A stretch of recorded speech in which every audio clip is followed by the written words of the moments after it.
Welcome back to Colors of a Crutch. My name is Max Sternberg, also known as Wounded Satellite, aka the number one Time hater. Yep, and I am Max P, better known as the Talion guy. Oh, is that a little window into what might come? A little foreshadowing, little foreshadowing, if you will. But yeah. So, as you guys can see from the title of this video, it might be the end of an era. The thing that my wonderful, beautiful co-host is known for here. We're not saying that the grave has been dug, but we are saying that the casket has been purchased. Today we're going to talk about what could be the final tournament on Florian. Would you like to kick us off here? Let us know a little bit about Festival of Nights. Yeah, so Festival of Nights was another Eminence event that I got a chance to go to this past weekend, which was the 26th or 27th weekend of August. It was up in Pennsylvania, up in Wilkes-Barre, Pennsylvania. It was 160 people, and I played my ass off and came in 17th place. So just barely bubbled out. Yeah. So it was super close. You know, the tiebreakers are based on opponent win percentage. I believe my opponent win percentage was like 0.6% lower than the 16th player. So close. Obviously a skill issue. Yeah, definitely. I failed. I'm a failure. No. No, but it was a good time. Right. I had a blast. Yeah, and I mean, going into this tournament, were there any adjustments you made to the deck for this potential in-person meta, or did you keep it the same as you've been doing for a little while? I kept it mostly the same. My expectation, though, was that there was going to be a metric shit ton of Tivit at the tournament, which was correct. There was a metric shit ton of Tivit, and with Tivit comes things like Grafdigger's Cage and Karns. And Karn's in your Kinnan list as well, so I expected to see it there as well. So the one key piece of tech I brought in at the last minute was I brought in a Goblin Crater Maker as sort of a nice little piece of utility against that. But spicy Winota Rionia tech. Yeah, exactly. But other than that, things stayed pretty stock. What I've been running all this time. Which I can say, when you look at the entries from this tournament, Tivit was number one at 14, followed then as a three-way tie between Blue Farm, Najila, and Kinnan. Yes. After that, it went down to 6 entries. So was that 11 each for the. No.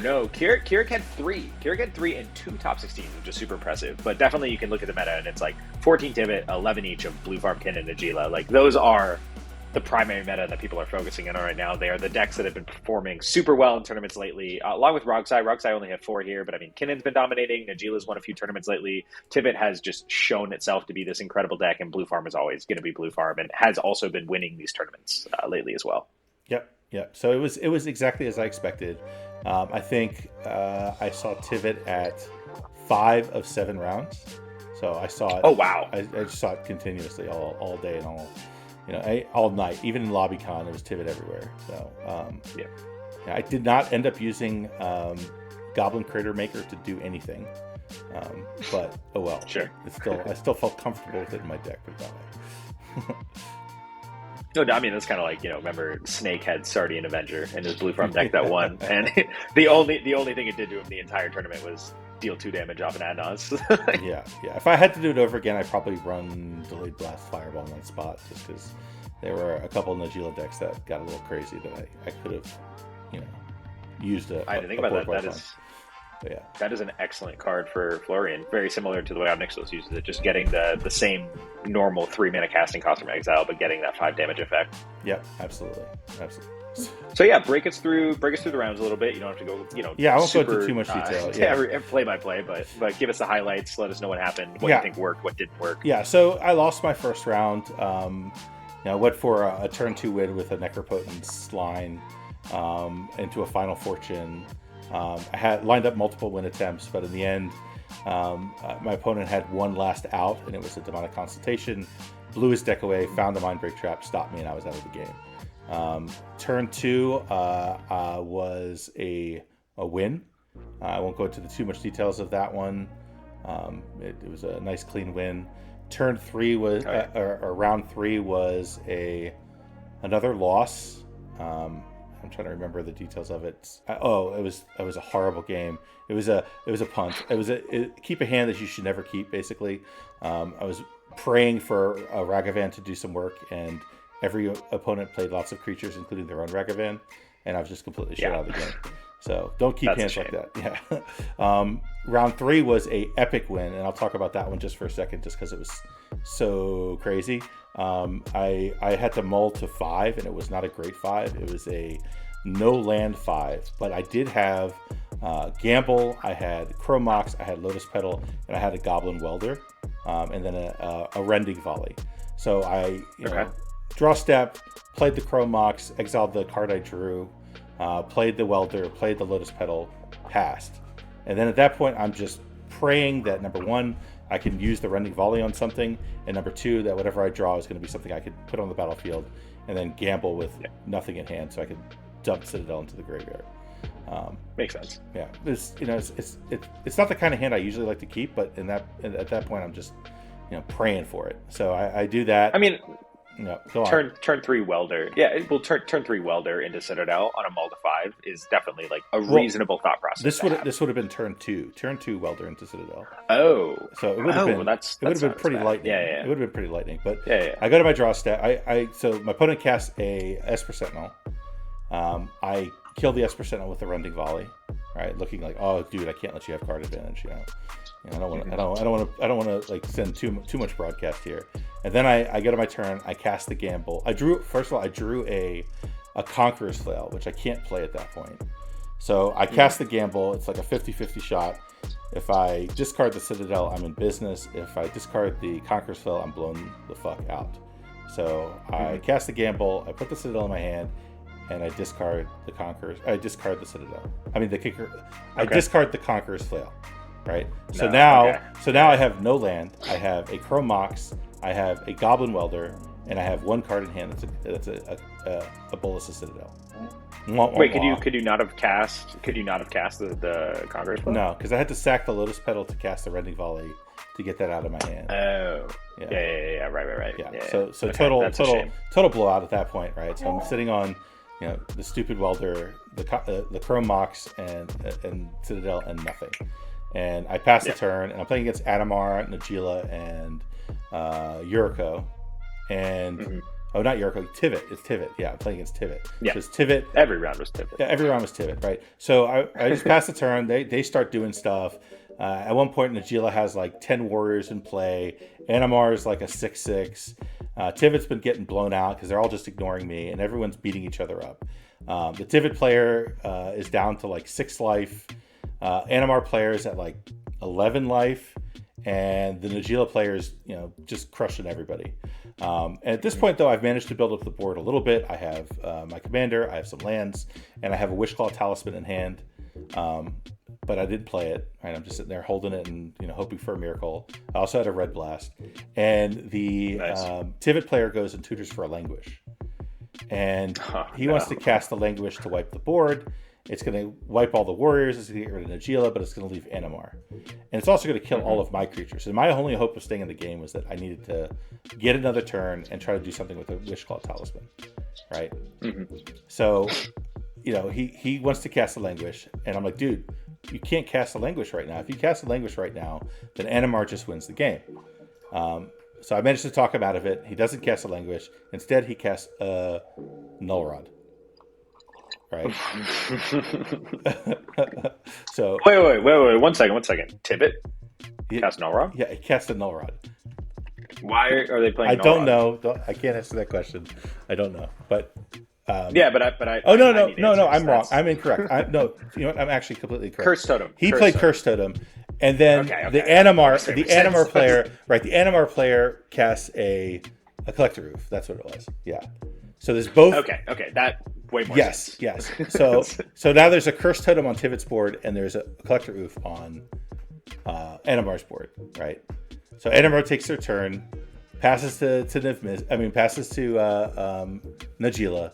Najila goes and swings out with 25 warriors at this point.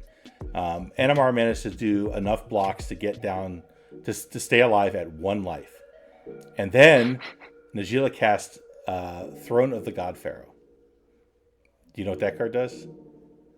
Throne of the God Pharaoh. End step number of tapped creatures you control deals that much damage? To every opponent, Yeah. right? So everyone's dead at that point except for me because I have like 32 life at that point. So counter war ensues. The NMR player manages to win the counter war, and then I go, Okay. well, sorry guys, red blast. So, so I end the stack with my little red blast. Yep. The Najila player is the only one left alive, besides I me. do have to ask. Yeah. When you cast the Red Blast, which obviously from your perspective is your only way out to win, the Collector Roof is gone. You get essentially one draw step to try and get the out here. You're so fucked. Did they try and scream at you that was king making? Absolutely. They got so upset with me. They both got super salty. They were like, "Why are you doing this? You know, what the hell's going on? This is ridiculous, blah, blah, blah, blah, blah, et cetera, et cetera, et cetera." But I'm alive. I 100% agree with the decision. Yeah. 100% agree with the So decision. Yeah. at that point, Najila then passes the turn to me with one card in hand, which is a brain freeze. I know that it's a brain freeze at this point. So I go Wishclaw Talisman, crack it, give it to him. I go get Underworld Breach. I cast Underworld Breach, and I proceed to win the game on the spot. And just you did win. Oh yeah, straight up won on the spot. Fucking applause. That's how you do it. Yeah. That's how you do it right there. That is beautiful. It was beautiful. It was epic. So to go from that complete blowout start to pull out the win at the end just felt amazing.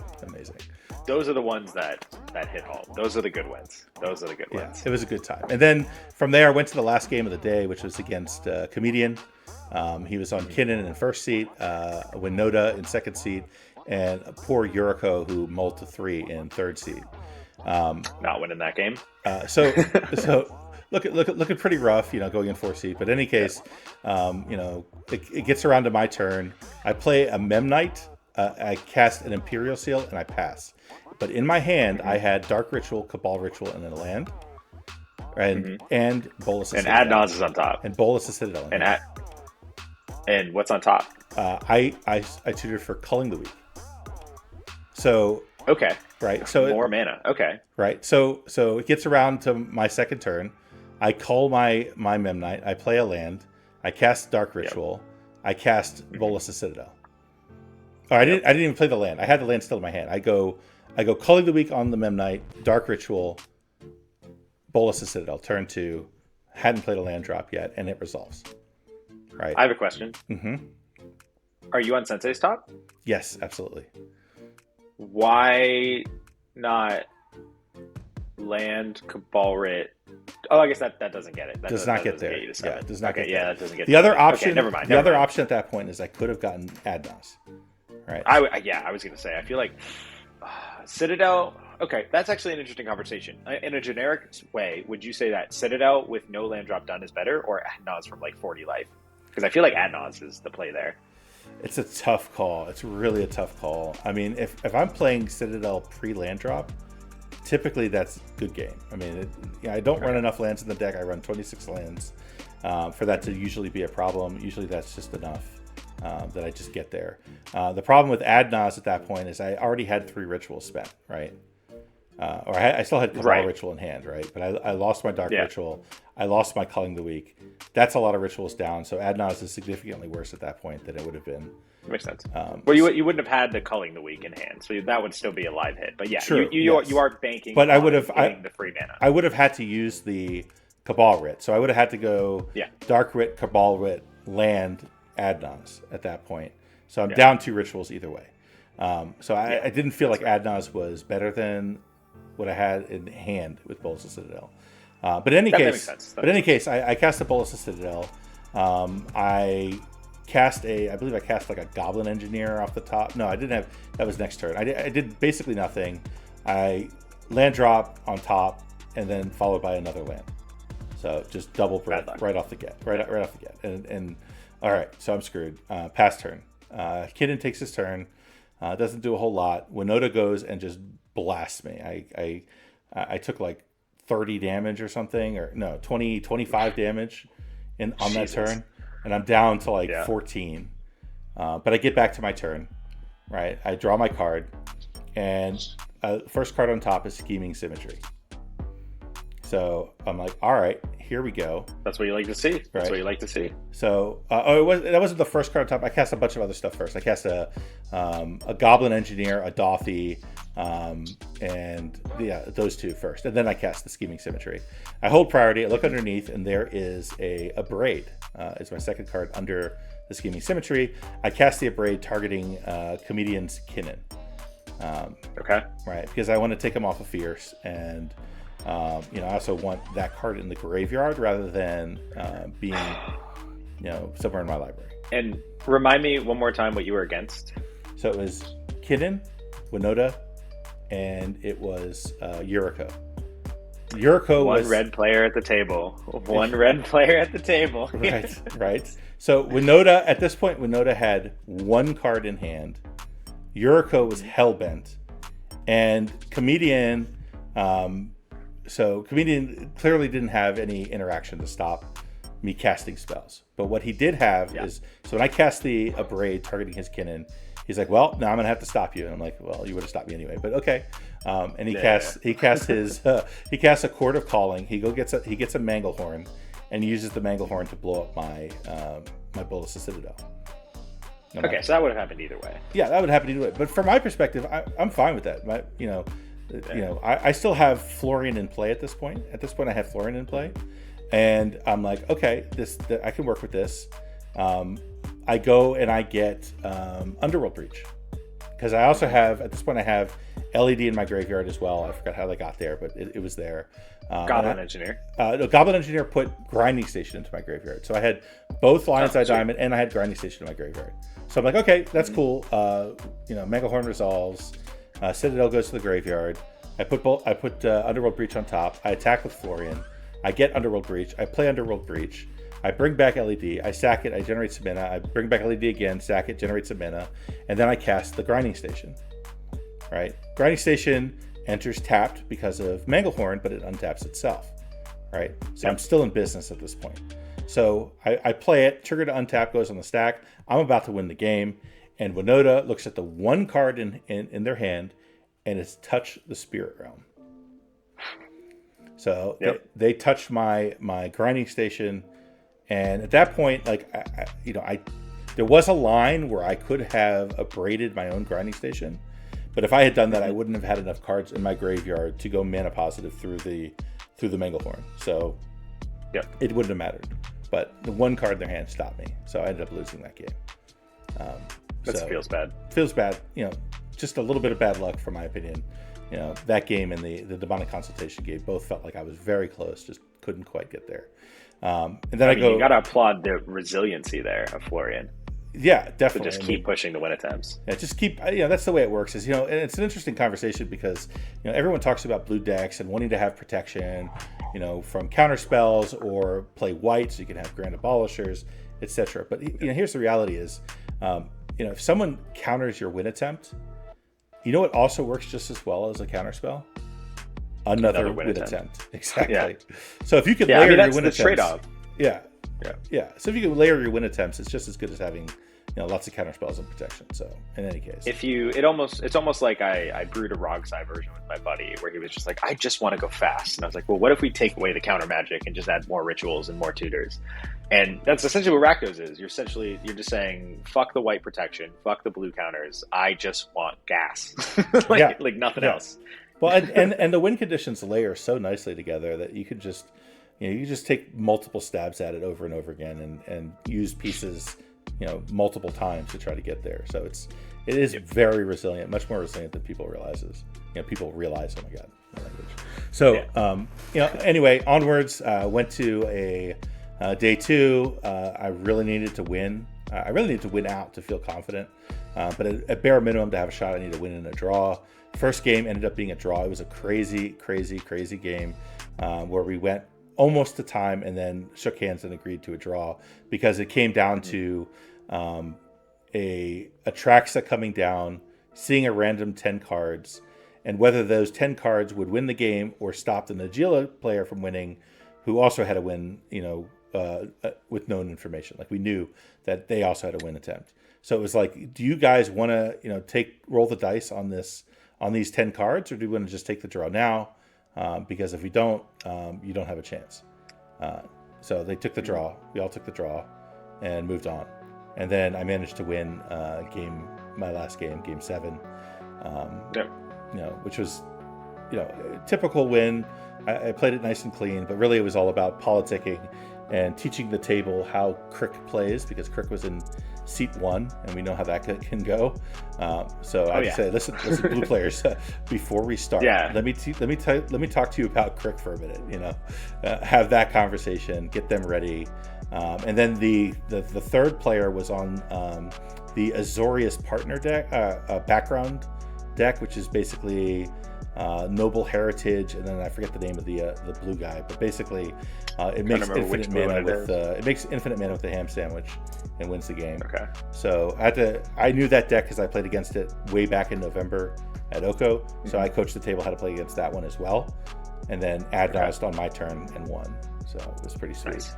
Yeah, so, which is, it's an interesting thing when you're against a deck like Keurig. I'm on Kinnan normally, so I'm the person who is mulliganing for the interaction for Keurig, which I will do religiously against a deck like that. But when you're on a Rakdos strategy, which I have played against those decks when I'm on a Nixalis, and you have to just really push it into the table, guys. Like, if you do not know this deck, it goes for the win on turn 1 more than any other deck, and they are on the play. If you do not see free interaction in your hand, you put it back.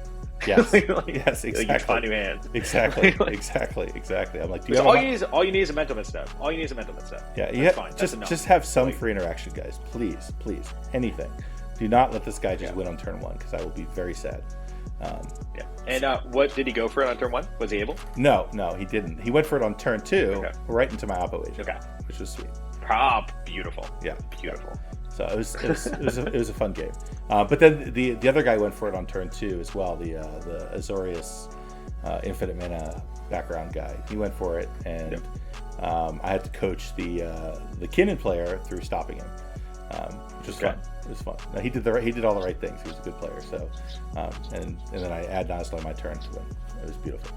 Hell yeah! Beautiful, nice one. And then I go to the you go into the tank and you sit there and you chew your nails for 30 minutes while waiting for the other rounds to finish. I mean, it was the age-old third win attempt at the CDH table. No one has interaction for you. Yeah, exactly. I mean, I had, as it so happened, I had all kinds of backup, and I ended up with the Conqueror still attached to win the game. But But yeah, I was in perfect seating order in 4th position for a change, so it was great. Yeah, it worked out in the best there. Yeah. And then sadly, it worked out the best that game, but it didn't work out the best with that scoring, because are you not good enough, or are your opponents not good enough? I guess is the situation there. Exactly. To help the win percentage. Exactly. I was like, I remember I had one of my tournaments recently where like my round 1 match where I won, all my opponents won like their next couple of games. So I was like, my win percentage was disgusting on breakers. So I was like, okay, we're good to go. And it's really an interesting thing about tournaments in general. It's like, I got 3 wins. Everybody who made top 16 didn't get more than 3 wins, at least in Swiss. Yep. The difference is when you win. If you win early, if you win your first 3 games, for example, you could just draw and go swimming through dog, right? Yeah. If you have to fight for it and you win your last game, then you're just praying. It's just rough. Yeah. Just rough. No, it's like comical. I mean, my last chaos, I went 2-0 and then draw, and I had enough points in breakers where I was the 5th seed. Yeah. I mean, that's the way it works. That is absolutely the way it works. Yeah. So win your first few games if you can, because that makes a huge difference. I will say, I kind of, there's almost a special place in my heart for losing round 1, because then you get pared down. And like, I've never lost a round 2 after losing round 1, because. Yeah, but you know what the worst thing is you go into that and then you draw. Like, you end up with like some crazy. Yeah, no, that's terrible. You end up with like Yasharn stacks, and weird stuff, and you just can't win the game. Nobody can. Yeah. But no, I won the second game, so that felt good. But other than my horrible keep in round 3, I don't feel like I punted. I don't feel like I made any, game-breaking mistakes of any kind. Little tweaks here or there. I could have gone a little deeper, I think, on my Necropotence, in that first game, maybe. But nothing significant that I felt terrible about, put it that way. I mean, going to that Mull to 5, though, potential turn 2 Citadel, would you not keep that again? absolutely. on a mull to 5? Hell yeah, I'm keeping it. Hell yeah, I am keeping it every Yeah, time. so I don't think you made a mistake then. You know, it wasn't a Oh, horrible keep like you're that's not the calling one. No, that's not the one I'm talking about. I'm talking about the one where Oh, sorry. yeah, right. I kept. So I'll tell you the hand just so you know, and you'll. Okay. I'm embarrassed. You'll laugh at me, but in any case, I kept a one land hand that had a Ragavan, an Imp Seal, and some decent removal, and I was going against Talion, Kinnan, and Najila. Okay. Oh, and I was in fourth. you seed. Lost that game, right? Oh yeah, because I go Yeah. right. Talion plays 2 creatures on turn 1. Najila plays Najila and his own Ragavan on turn 2. So now I can't Imp Seal, and I can't get through with Ragavan, right? Yeah. And then Kinnan plays like a dork, right? So then I go to my turn. Yeah, that's dreadful. I fail to draw a land. I play my 1 land. I cast Ragavan and I pass. And then I tried to the Najila player is looking at me with hungry eyes, right? And I'm like, don't attack me, I'll block. And he goes, okay, and then he attacks me. So did you block? So I at that point I blocked the Najila because I had no attacks with Ragavan. Najila looked like they were about to get out of control, so I did the responsible thing and I blocked. And then I failed to draw any land for 4 turns. Yikes. And the Najila player's like, I'll swing at you, I'll swing at you, I'll swing at you, I'll swing at you, you're dead. Game over. Yeah. I mean, I will say, like, if I'm that Najila player and they're up against Talion and Kinnan, like, you are the player I'm attacking almost regardless, but... Yeah, but at that point, I literally had Badlands on the field and nothing else. Oh, for sure, but it's just you're not beating the other 2 guys with life the same way. Yeah, 100%. But anyway... That game, I should not have kept that hand. But other than that, I think I played pretty well. I don't have any. I'm not going to beat myself up about anything else at the tournament. Yeah, I mean you're an excellent player. You're on a deck that you know incredibly well. You breathe that deck. So how did it feel going into it? Did you kind of knew this might be your last tournament for at least a long time on Florian? Yeah, and I'll be honest. I was pretty pessimistic. Just because in my testing, in some of the test groups that I've been playing in, I've been losing at a pretty alarming clip with Florian to a Grafdigger's Cage decks. Just seeing it over and over and over again, and just having a really hard time navigating those games. Either that or there was like multiple Ristic Studies and Mystic Remorse, and they were just drawing so many cards I just couldn't find a way through. So I was feeling pretty pessimistic going into the tournament, but I was like, you know what? I love this deck. I've had such a wonderful time with it. I'm proud of it. This is something that I birthed and breathed life into, and had some pretty good results with. So I was excited anyway, even though I was just not expecting a whole lot. Yeah, I think that's a good mindset to go into it with. And I really do hope that people continue to play this deck. I mean, I hope I still get to play against you with it on the side, whether it's not in a tournament or whatever. But like, if someone is getting into Florian and someone sees, okay, this is a cool deck, because a lot of people just don't like to play Najila, Blue Farm, Tivit, Kinnan because it is, the main meta decks. There's a lot of people who are like, I just don't want one of those decks. That's not what interests me. I don't want to be doing what everyone else is doing. Florian is a deck that if people want a Rakdos Turbonaut strategy, they could definitely look at and be really intrigued by. What would you want to tell someone who's trying to get into this deck? Yeah, so I think playing Florian is all gas all the time. So if you want a deck that feels like you can go from 0 to winning the game out of nowhere, Florian's the deck to do it. Just because you can be completely hell-bent, and you're seeing so many cards with Florian by attacking and causing life loss, and seeing all those cards in the second main and picking something that's gas every single time. It's just a really fun deck to play. You're never really out of it, even though to your opponents it's going to look at times like you're out of it. You just come out of nowhere. It's also... I mean, I experienced that. Yeah. Right, exactly. And it's just a fun deck to play. It's very aggressive. You get to go to combat all the time, and you get to go through the fun of people. Why are you attacking me? Don't attack me. Attack that other guy. You get to go through that whole conversation. And you get to play a lot of really explosive win lines around Bolas' Citadel, around Underworld Breach. It's just a really, really explosive, fun deck to play. It's a very unique approach to the game. You put multiple win attempts on the stack. Every single game you play, it's a great time. I highly recommend playing it. Hell yeah. Yeah, no, it's super, super fun. It's definitely like I wanna OBS sometime soon. Give it a go. Yeah. See how it compares to Obnix, especially as someone who's run that strat, which still I want to convince you to try playing, but No, at some point I'll give Ob a try. I mean, the biggest difference I think between Ob and Florian is, Ob, you see all these cards, you put them all into exile and you can play them all in a single turn, but you also lose them all at the same time. Florian's a little bit more, you pick one and you want that card to be the right card. So, whereas Ob, and you correct me if I'm wrong, but you build it to have lots of approaches, lots of cards that have value by themselves, layered on top of each other kind of wins. Florian, you just want one card that does one thing, and you don't necessarily need lots of other cards that do smaller things.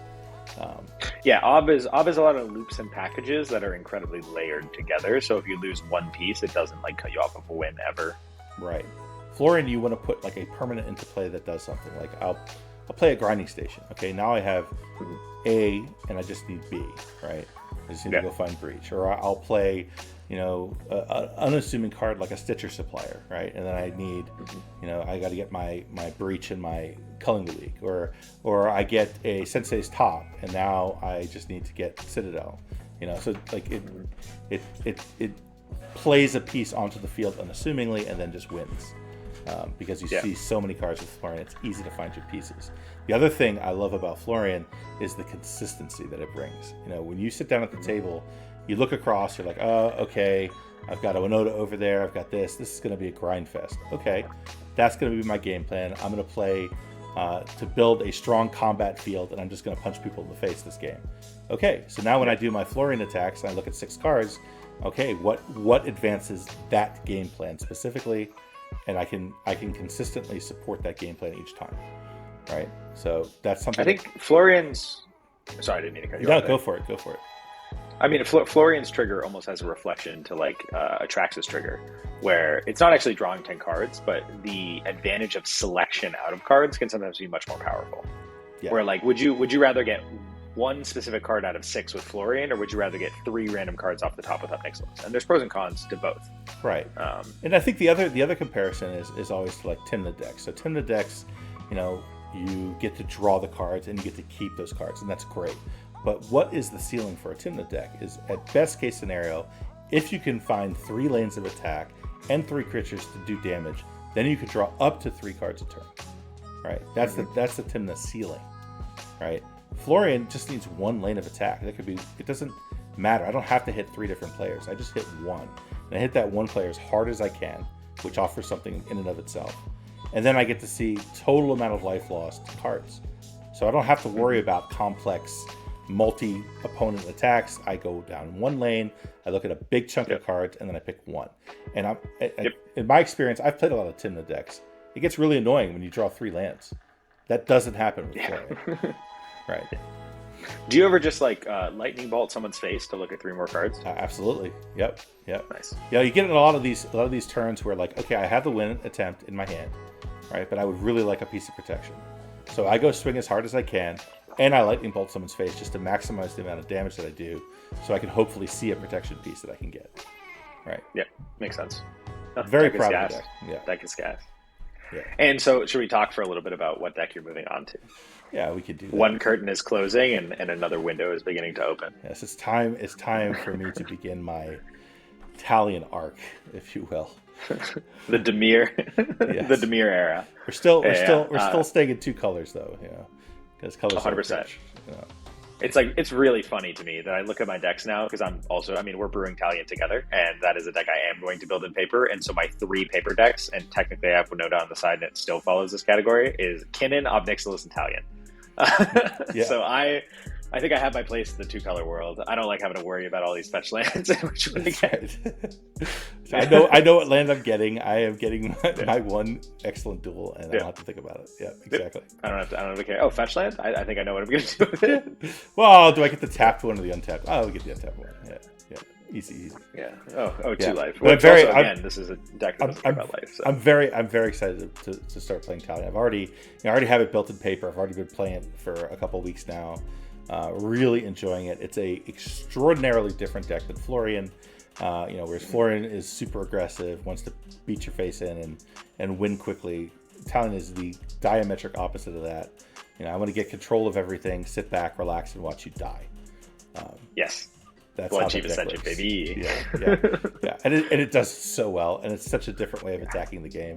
It's going to be great. It's going to be great. I think it's extremely I will say, powerful. Yeah. So like I said, I had my buddy testing our list for us, and last night the star of the game for him was Thought Vessel. Like absolutely, Thought Vessel was so important. He was just constantly keeping like 12 plus cards in hand all the time. He was like, "This is actually huge." Yeah, I'm still not on it yet in paper. It's the last two holdouts. Just so people who are listening in, like Max said, we're brewing this one together at this point, and we're like 98 out of 100 cards exactly the same. And then there's two cards that we're kind of wrangling with, and those those two are. So on his side, he's got Thought Vessel and Sakashima of 1,000 Faces to make a copy of Talion, and I have Commandeer. And I have Demure Signet for color. So that's it. Otherwise, we are exactly the same. Yeah. And we're thinking about adding Subtlety. Subtlety seems like Subtlety does seem good. I may actually put Subtlety in instead of Commandeer or Sakashima.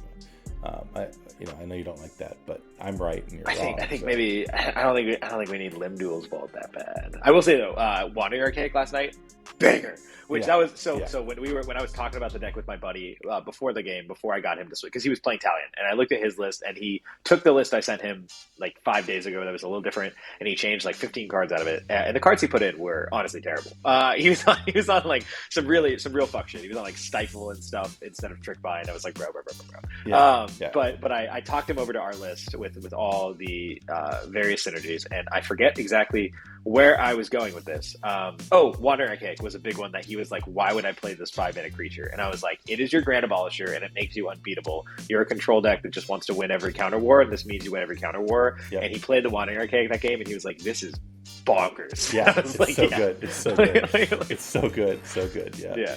That one. The other one is Counterbalance. You get Counterbalance, or you get Wandering Archaic in play. There's just it feels like you're unstoppable because you have 3 counter spells that you don't even have in hand. You don't have to play them; they're just sitting there on the battlefield the whole time. It's just amazing. So we played it. We played a few games, and like the first game, he had Counterbalance and Ristic Study. So every single time, he's revealing the top and then drawing that card, so you don't know what's next. And it's just like it was so hard to deal with. You're done. Luckily, the best thing I've realized the best answer to Italian is I'm just mulling for turn 1 fish. Like, what do you? That's how you beat it. That's how you beat it. Yeah. I feel bad because this buddy, I like always have fish against him, like at a pretty ridiculous, like suspicious rate, to be honest. Which I'm like starting to notice because he brought it up a few times ago, and so I like think about it. I'm like, wow, I do really draw fish every time against this guy. But the game last night, I was like, hey, I had to mull to 6 for it. I didn't just have it right away. Yeah, amazing. Yeah, and fish is a beast of a card. It absolutely is. Yeah. And seeing a few of the different games, like comparing 1 to 2, which is something I think we mentioned last time, and that people are talking about a lot. And I think we're getting a little bit more clarity on what numbers are better in what pods and situations as time goes on.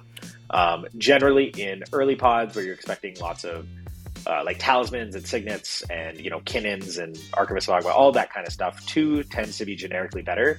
If you look at the statistics that some people have put up on Talion, you'll see that there are more total hits naming 1 in the deck. But if you actually look at what cards get played, right, everyone's putting their talismans and Felwar Stones and commanders onto the battlefield and their docksides. Those are all triggering 2, and the 1s are often the interactions being held back in hand and then just kind of gets cast randomly in one burst. So you'll get this random burst of card advantage more often from 1, but it's not going to be this consistent every turn card advantage that you are more likely to get from number 2. Right. There was a game last night though where it was obviously going to be a really interactive pod. I had a fish on board. He was in 3rd seat. People had already played on a couple signets, and he played Talion and he named 2, and I immediately was like, you should have named 1. And so we started keeping track, and that game in like a turn cycle and a half, he would have got 9 or 10 draws off of naming 1, and he got 0 draws off of naming 2. Yeah, I think the pattern is in early games, and when I say early game, I mean where boards have not been developed yet, where engines have not been established yet. 2 is always better in those situations. But as soon as the boards start to become established, as soon as things like Ristic Studies and Remoras are in play and there's interaction coming, at that point 1 becomes better. Yep. It's almost like if only I could do something like play Talion, draw a bunch of cards, and then the later game play a clone of Talion. Oh wait, never mind. Wait. Is there a card that does that? Shit. Yeah. Oh shit! And you know what's so cool then? Once you have the clone of Talion, and now that the legend rule doesn't apply to you, you start using Metamorph and Vivage to copy the Sakashima Talion, and then you have then you have 1-on-1, 1-on-2, 1-on-3, and like an extra 1-on-1. And it's it's probably the right choice, but I'm gonna put and you have Thought Vessel to my you have Thought Vessel. Yes, which like okay, 40 cards in it. You told me a story. You cast Seagate Restoration. You didn't have Thought Vessel Decade, but you cast Seagate Restoration, which gave you no max hand size. Yeah, so I had how many cards you end up with? So I had 12 cards in hand after casting Seagate Restoration, so I drew 13. Yeah. So I drew 25 cards, right, and then passed the turn and got into an epic counter war, and won the counter war against 3 other blue players, right. Yep. And I'm like, oh man, I expended a lot of interaction. What do I have left? Let me count my cards. I had 29 cards, and like it was just stupid. Yeah, it's stupid. But that thing though is not having to discard them allows you to 3-1 a table. That is correct. Yes, that is correct. Yeah. I don't know that we want to put ourselves in that position all the time, but it's doable. No. You can do it. But it's so good. It's so good. Yeah, absolutely. So I'm excited. I'm looking forward to it being legal, so I could just jam it everywhere I go. Well, what is it? It'll be legal by the time this is released. Right 100%. Now it is August 30th. So we are so close. Yeah, so 2 days. I'm actually curious. I'm very curious because I'm going to be playing in SCGCon Columbus this coming Saturday, which is going to be September 2nd or 3rd, I think it is. September 2nd. It'll be legal. I'm really curious if someone's just going to bring Talion right off the bat. I guarantee you it'll be there. Guarantee it. I think we're going to see a lot of it, cool. Unfortunately. That I'm not nearly as unique with Talion as I was with Florian, because there are going to be lots of Talion players, whereas I only know of like 3 other Florian players in the entire world. But still, I'm going to play the heck out of this deck. I'm really excited about it. You gotta get used to the mirror match. Yeah, I got to get used to playing control, like just in general. It's just very different. I would love to tell you how to play control. Do you do you coach? Like, could you coach me how to play? I do coach now. My coaching sessions are on Kinnan primarily, but I am a control player. That is kind of my sweet spot. Is grindy tempo control is what I've always loved and always will love. And Kinnan is my big CDH Timmy version of playing a grindy control deck that you often have to 3v1 a table.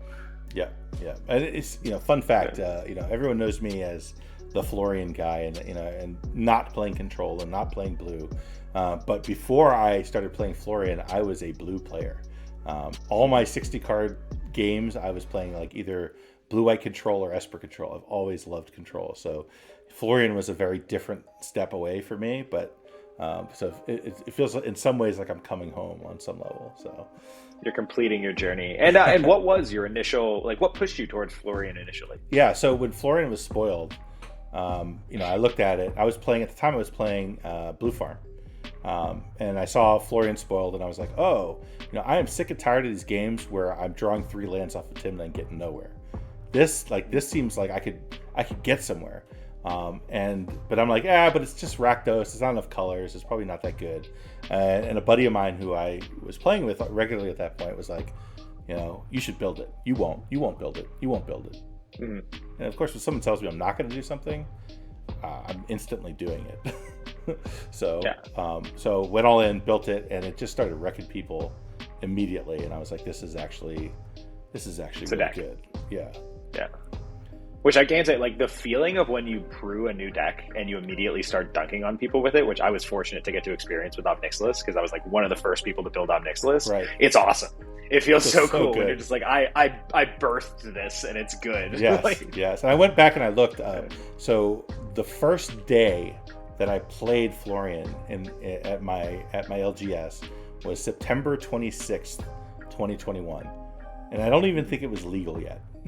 So, yeah. Oh wow, you jumped right into it. Yeah, right away, and loved it from the very beginning. So, and I'm not taking this may be the last tournament I play Florian in for a long time, but I'm not taking the deck apart, and I will still be wrecking people where I can with it from time to time. So, I will say just one quick, completely unrelated anecdote that was just a funny game last night. I was in a pod with like Peter, the Rogue Tevich player, and a couple other guys last night, and we I was on Obnixilis, he was on Kalia, and then the other two decks were Dihana and Rogsai. Oh my god! So that was that was a malignant cancer pod.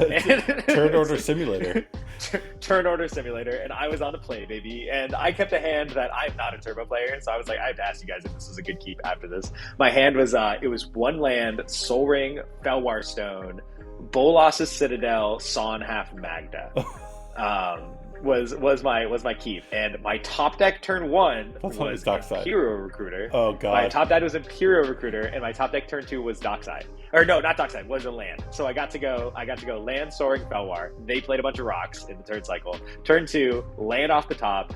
Imperial Recruiter, 2 mana available. Dockside for 6 treasures. Son half to 15 treasures. Citadel down to 9 treasures. Magda for 2. Kraken for top. Win the game. Easy money. Disgusting. It was what? Nobody had any counter magic? No one countered anything? They just let you do all that? Yeah. No, I don't know. I was weird pod composition. That's so much fun. Yeah, it was so funny because I was like talking to my friends before those games, and they were playing like a stacked out game, and then I went and played in that pod, and we jammed out like 5 games, and then I went back to my buddy's pod, and they were still in the same game, and I was like, yeah,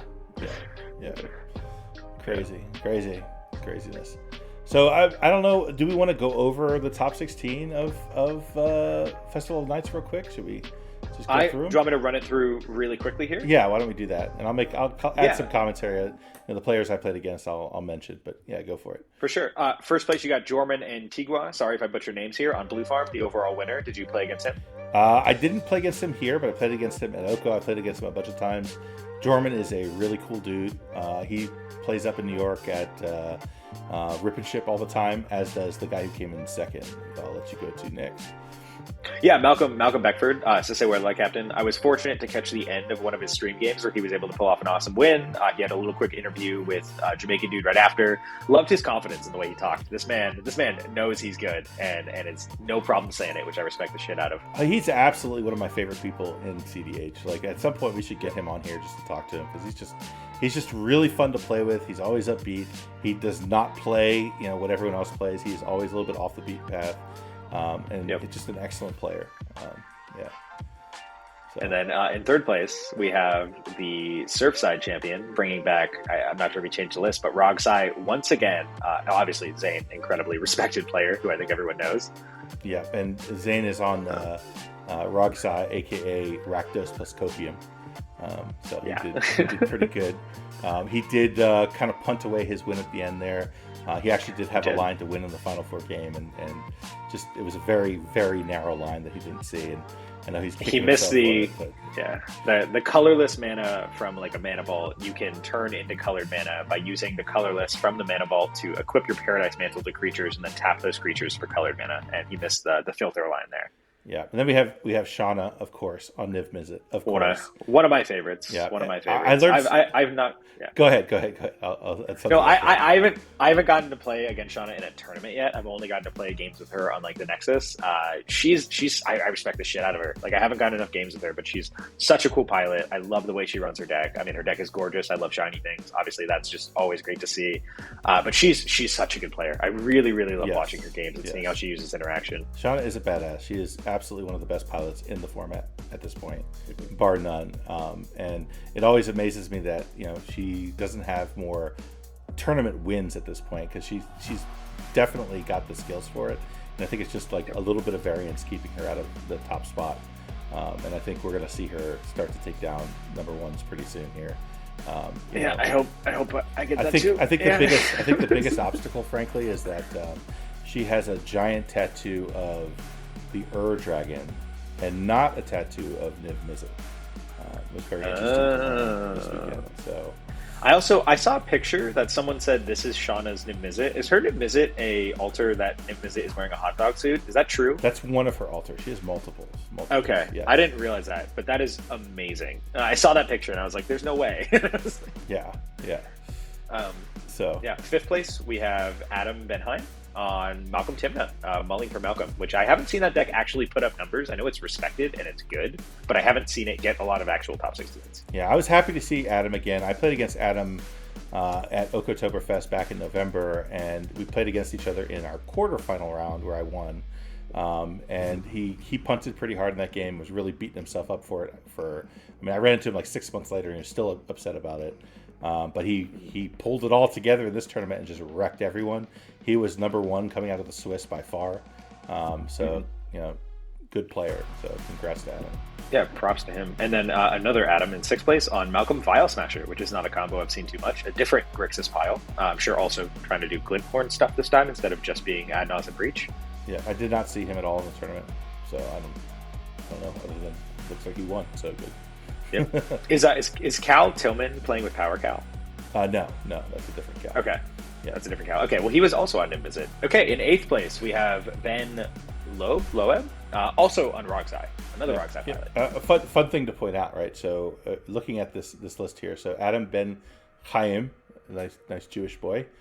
Ben Leib, also a nice Jewish boy. So it's lots of, I don't know that that's relevant, but it's just kind of funny. Are you saying that the Magic player meta is similar to the Hollywood actor meta? It might be. Yeah. And you got to pronounce it correctly. It's Ben Chaim. Yeah. I didn't want to throw off the viewers too much. So I was kind of like. Yeah, of course. But in any case, Maccabee team strong. Yeah. Out so here. Do you know who Ben Leib is? By the way, do you know him? I do not. So he is the author of Mulling for Malcolm. So the original Malcolm Timna is him. He's the guy who won the first Silicon Dynasty on Malcolm Timna.